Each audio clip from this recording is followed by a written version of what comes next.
पार्वती के कहने पर शिवधारा देवता तथा कर्म साक्षी धर्म आदि से कार्तिकेय के विषय में जिज्ञासा करना और अपने गणों को कृतिकाओं के पास भेजना, नंदकेश्वर तथा कार्तिकेय का वार्तालाप, कार्तिकेय का कैलाश के लिए प्रस्थान। नारद जी बोले, हे देवाधिदेव, हे प्रजानाथ, हे विदे, इसके तदंतर फिर क्या हुआ? आप इस समय कृपा करके शिव जी की लीला से युक्त इस चरित्र को कहिए।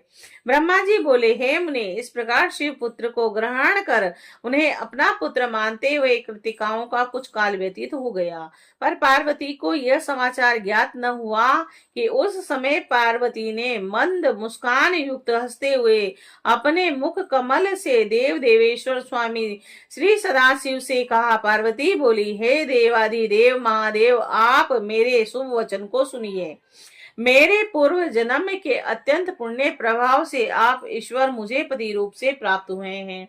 हे भव योगियों में श्रेष्ठ, आप मेरे साथ विहार में प्रवृत्त हुए थे और उस समय देवताओं के साथ आपने मेरी रति को भंग कर दिया था। हे प्रभु, आपका वह तेज मेरे उदर में न जाकर पृथ्वी पर गिरा, और हे देव, फिर वह तेज कहाँ गया और उसे किस देवता ने छिपा लिया? हे महेश्वर, मेरे स्वामी, आपका वह तेज तो अमोघ है, जैसे व्यर्थ हो गया उसका उससे कोई बालक कहीं प्रकट हुआ। ब्रह्मा जी बोले, हे मुनीश्वर, पार्वती के यह बात सुनकर महेश्वर हंसने लगे और पुनः उन्होंने मुनियों और देवताओं को बुलाकर कहा। महेश्वर बोले, देवगणों, आपने पार्वती के द्वारा कहे हुए वचनों को सुना। अब मेरी बात सुनिए। कभी न निष्फल होने वाला मेरा तेज कहाँ गया और किसने छिपा लिया? जो शीघ्र ही बता देगा उसे कोई भय नहीं है, वह दंडनीय नहीं होगा। शक्ति होने पर भी राजा अच्छी प्रकार से शासन नहीं करता, वह प्रजा का बाध्य है और रक्षक न होकर विभक्षक ही कहलाता है।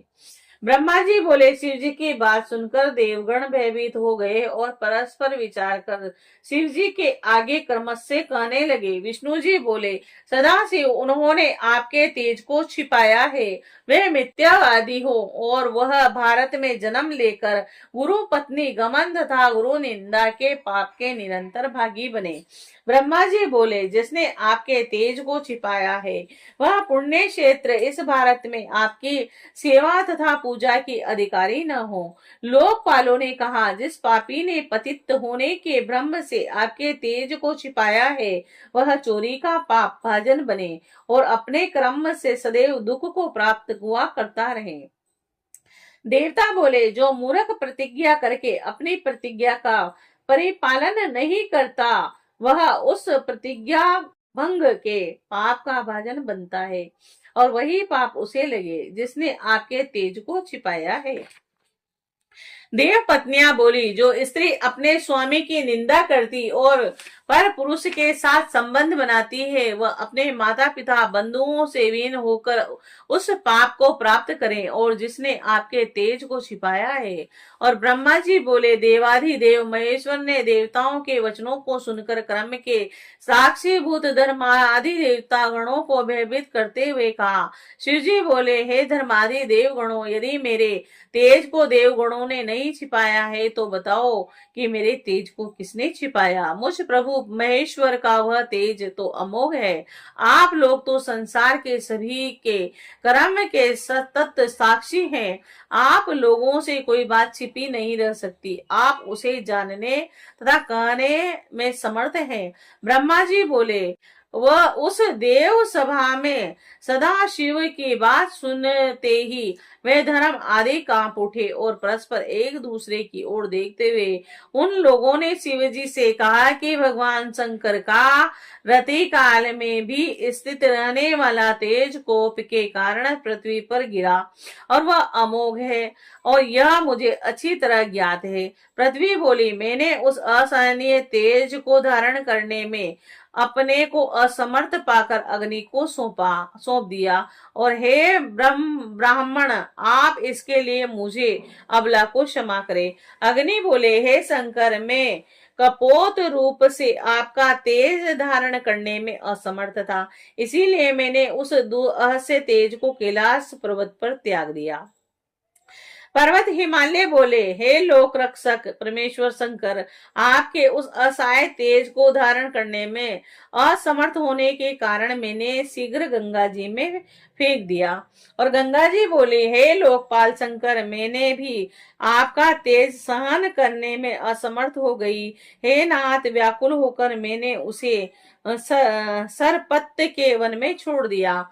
वायु बोली, हे शंभु, गंगा के पावन तट पर सरपत के वन में गिरा हुआ वह तेज तत्काल अत्यंत सुंदर बालक हो गया। सूर्य बोले, हे प्रभु, रोते हुए उस बालक को देखकर काल चक्र से प्रेरित हुआ मैं वहां टहलने में समर्थ होने के कारण अस्तांचल को चला गया।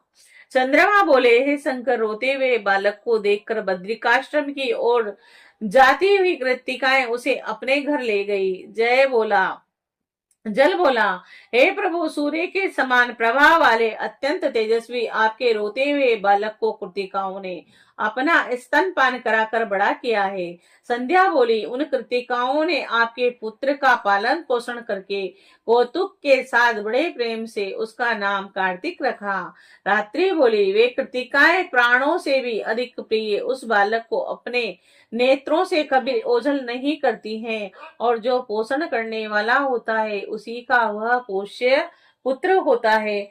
और दिन बोला, पृथ्वी पर प्रशंसा के योग्य जितने श्रेष्ठ वस्त्र एवं आभूषण हैं उन्हें वह पहचानती है और स्वादिष्ट भोजन करती है। ब्रह्मा जी बोले, उन सबों की बातों को सुनकर त्रिपुर सुदन शिवजी परम प्रसन्न हो गए और उन्होंने आनंदित होकर प्रेम पूर्वक ब्राह्मणों को बहुत सी दक्षिणा दी।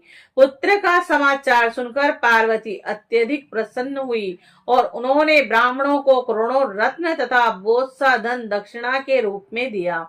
लक्ष्मी, सरस्वती, मीना, सावित्री आदि सभी स्त्रियों ने तथा विष्णु आदि सभी देवताओं ने ब्राह्मणों को बहुत धन प्रदान किया। देवताओं, मुनियों और पर्वतों से प्रेरित होकर उन भगवान शिव ने अपने गणों तथा दूतों को वहां भेजा जहां उनका पुत्र था। हे नारद, उन्होंने वीरभद्र, विशालाक्ष और शंकुकर्ण और कराक्रम, नंदीश्वर, महाकाल, ब्रज दृष्ट और मोहोन्मद और गोकर्णाश्य, अग्नि के समान प्रज्वलित मुख वाले दधि मुख, लक्ष्य संख्य क्षेत्रपाल, 3 लाख भूतों, शिव जी के समान पराक्रमी वाले रुद्रों, बीरों तथा अन्य असंख्य विकृत आकृति वाले गणों को वहां भेजा।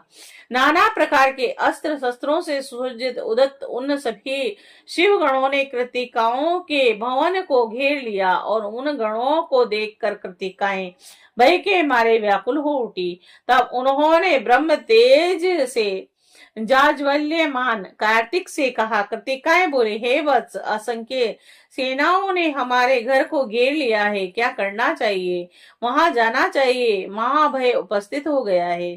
कार्तिकेय बोले, हे कल्याणकारिणी माताओं, आप लोग भयभीत न हो, मेरे रहते भय का कोई कारण नहीं। हे माताओं, मैं यद्यपि अभी बालक हूँ, पर अजय हूँ, और इस जगत में मुझे जीतने वाला कौन है? ब्रह्मा जी बोले, उसी समय सेनापति नंदकेश्वर कार्तिकेय जी के सामने जाकर बैठ गए और बोले, नंदकेश्वर, हे भाई, हे माताओं, जिस कारण से हम यहाँ आए हैं वह मंगलमय वृतांत मुझ से सुने। जगत के संहार करने वाले महेश्वर से प्रेरित होकर मैं आपके पास आया हूँ। एतात कैलाश पर्वत में महान मंगलदायी उत्सव में सभा में ब्रह्मा, विष्णु, शिव तथा सभी देवता विद्यमान है, और उस समय सभी सभा में भगवती पार्वती लोक कल्याणकारी भगवान शंकर को संबोधित करते हुए उनसे तुम्हारा पता लगाने के लिए कहा है। और शंकर ने उन सभी देवताओं से कर्मश्य तुम्हारी प्राप्ति का उपाय पूछा, और तुम में से प्रत्येक ने यथोचित उत्तर दिया। और इसके बाद धर्म एवं अधर्म के तथा कर्म के साक्षीभूत सभी धर्म आदि देवता भगवान शंकर को कृतिकाओं के घर से में तुम्हारा विराजमान होना बतलाया। पूर्व काल में शिव एवं पार्वती का एकांत स्थान में विहार होता रहा। फिर देवताओं के द्वारा अवलोकन करने पर उन शिव जी का तेज पृथ्वी पर गिर गया। भूमि ने उसे अग्नि में, और अग्नि ने गिरिराज हिमालय में, और हिमालय ने उसे गंगा में फेंक दिया। और इसके बाद गंगा ने अपनी तरंगों से उसे शीघ्रता पूर्वक सरपत के वन में फेंक दिया। और उस तेज से देवताओं का कार्य करने के लिए समर्थ तुम उत्पन्न हुए हो। कृतिकाओं ने तुम्हें वहां प्राप्त किया, और अतः इस समय तुम पृथ्वी पर चलो। भगवान शंकर देवगणों के सहित तुम्हारा अभिषेक करेंगे। तुम संपूर्ण शस्त्र शास्त्र प्राप्त करोगे और तारक नामक असुर का वध करोगे। तुम विश्व के संहर्ता शिव जी के पुत्र हो, और ये कृतिकाएं आपको पुत्र के रूप में प्राप्त करने में उसी प्रकार समर्थ हैं जैसे सूखा हुआ वृक्ष अपने कठोर में अग्नि को छिपाने में समर्थ नहीं होता। तुम सारे संसार को प्रकाशित हो, और इन कृतिकाओं के घर में रहने से तुम्हारी शोभा उसी प्रकार नहीं है जैसे द्विज राज चंद्रमा कूप के अंदर रहकर प्रकाशित नहीं होता। जैसे मनुष्य के तेज से सूर्य के तेज को छिपाया नहीं जाता, उसी प्रकार जैसे तुम प्रकाश कर रहे हो उसे हम लोगों का तेज छिपा नहीं सकता। हे शंभु पुत्र, तुम अन्य कोई उत्पन्न नहीं हुए हो, सारे संसार को व्याप्त कर स्थित रखने वाले विष्णु ही हो। और जैसे आकाश व्यापक है, किसी का व्यापे नहीं है, और इसी प्रकार तुम भी किसी के व्यापे नहीं हो, अपितु व्यापक हो। जैसे कर्म योगी का आत्मा उन कर्मों में से निर्लिप्त रहता है, इसी प्रकार तुम भी परिपोषण के भागी होने पर भी योगिंद्र होने के कारण निर्लिप्त हो, और तुम इस विश्व सृष्टि के कर्ता तथा ईश्वर हो। तुरंत परंतु इसमें तुम्हारी स्थिति उसी प्रकार नहीं रहती जिस प्रकार योगी की आत्मा में गुण और तेज की राशि स्थित रहती है। हे भाई, कमलों का आदर न करने वाले सहवासी मेंढकों की भांति वह मनुष्य हत बुद्धि है जो आपने तत्व नहीं जानते। कार्तिकेय बोले, हे भाई, जो त्रैकालिक ज्ञान है वह सब कुछ आप जानते हैं। आप मृत्युंजय भगवान सदाशिव के सेवक हैं, इसीलिए आपकी प्रशंसा जितनी की जाए थोड़ी है। हे भ्रात, क्रमवश जिन लोगों का जिन जिन योनियों में जन्म होता है उन उन योनियों के भोगों में उनको सुख प्राप्त होता है। यह सभी कृतिकाएं ज्ञानवती हैं और योगिनी है, और आप प्रकृति की कलाएं हैं। उन्होंने अपना दूध पिलाकर मुझे बड़ा बनाया है, और इसीलिए मेरे ऊपर निरंतर इनका महान उपकार है, और मैं इनका पोष्य पुत्र हूँ। और यह स्त्रियां मुझ से समृद्ध हैं, और मैं जिन प्रकृति के स्वामी के तेज से उत्पन्न हुआ हूँ ये उसी प्रकृति की कलाएं हैं। हे नंदिकेश्वर, हे शैलेंद्र कन्या पार्वती से मेरा जन्म नहीं हुआ है, और वह उसी प्रकार मेरी धर्म माता है जिस प्रकार कृतिकाएं और सर्वसम्मति से मेरी माताएं हैं। और आप महान हैं, शिव जी के पुत्र के समान हैं, और मुझे लाने के लिए उन्होंने आपको भेजा, इसीलिए मैं भी आपके साथ चलूंगा और देवताओं का दर्शन करूंगा। इस प्रकार कहकर कृतिकाओं से आज्ञा लेकर वे कार्तिकेय शंकर के उन गणों के साथ शीघ्र चल पड़े